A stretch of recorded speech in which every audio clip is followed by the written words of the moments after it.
blackness, that black power.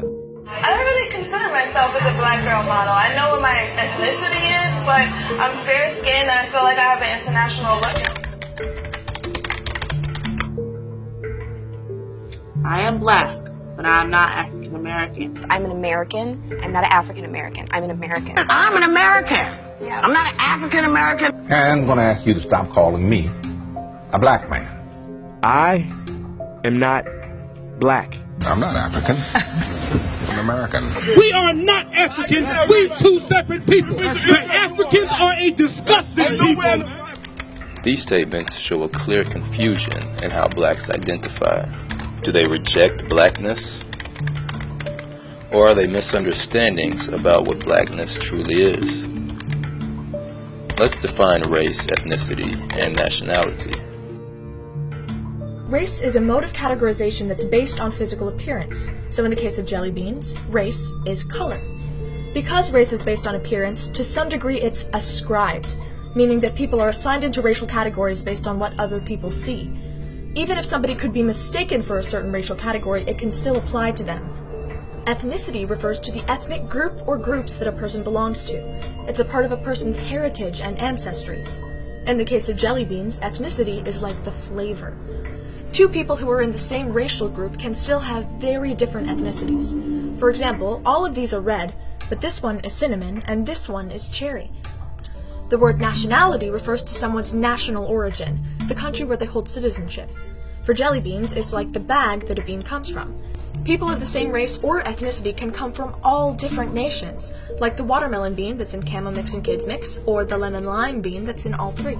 I am not black. I'm not an African American. I'm an American.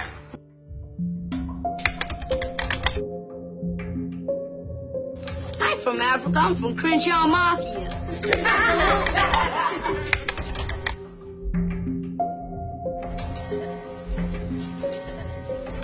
Like in the 90s from Africa. I'm from Africa. You from Africa. You African booty scratcher. There are fools in this country who try to claim that they are not Africans, who claim that they do not see color, as if their not seeing color makes any difference in the world. Simply because you don't see color doesn't mean somebody does not see you as color. At some point in life, everyone embarks on a journey to determine who they are. A person's identity is predominantly determined by the groups or cultures they belong to. This is what's known as cultural identity. It is part of a person's self-conception and self-perception and is related to race, ethnicity, nationality, religion, social class, generation, locality, or any kind of social group or construct that has its own distinct culture. Let's understand, culture gives us at least three things: identity, purpose, and direction. It lets people know who they are in the world, how they relate to other people in the world. It tells them what they need to be about, their purpose. And it gives them a way to go about living their life. It gives them a direction. It binds us to each other. It gives us identity. It gives us a reason for surviving. And then it tells us who we should live for and who we should die for if we have to. The degree to which one is aware of their cultural identity is crucial to how he or she sees themselves and their relationship to the world.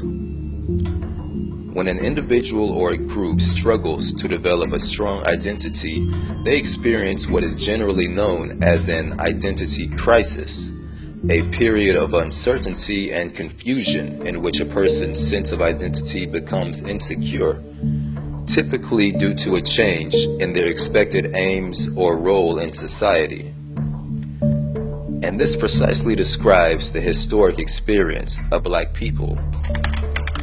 Somebody told a lie one day. The greatest tragedy to beset the black race is unarguably the transatlantic slave trade. Families were broken up and Africans were spread all around the world. And out of this grew an identity crisis within the black community. The Arab slave trade one of the great tragedies in the history of Africa. And it is a tragedy equal to, if not surpassing, the European slave trade. But the Arabs at a given time took up to 40 million Africans out of Africa. I don't give a damn about slavery. You say that slavery has nothing to do with you and slavery was back there. And I ask you the question then, what language do you speak? Was that the language African people were speaking when we were taken into slavery? What kind of food do you eat? What kind of uniforms are we wearing? What kind of names do we respond to? Hi, Steve. Hi. Is this the religion you had before you were brought to these shores? We have let another people's spirit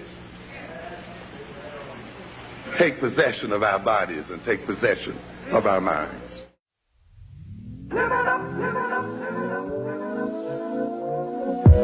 We must reclaim our identity, our culture, our history, and a true understanding of self, because we keep inheriting the disadvantage that our ancestors went through, and it has never been addressed, and that's why you still see it perpetuated throughout the world. In every place where we occupy, we are the bottom of the society. One of the only reasons that we in the West have never organized, we have hated our image and our African image.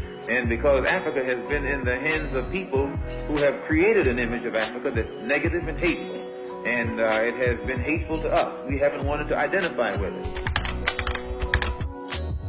I don't really consider myself as a black girl model. I'm fair-skinned and I feel like I have an international look. Who taught you to hate the color of your skin to such extent that you bleach to get like the white man? I'm an American, and that's a colorless person. Don't be ashamed of your heritage. Don't be ashamed of your color. And I'm going to ask you to stop calling me a black man. I am black and beautiful and not ashamed to say it.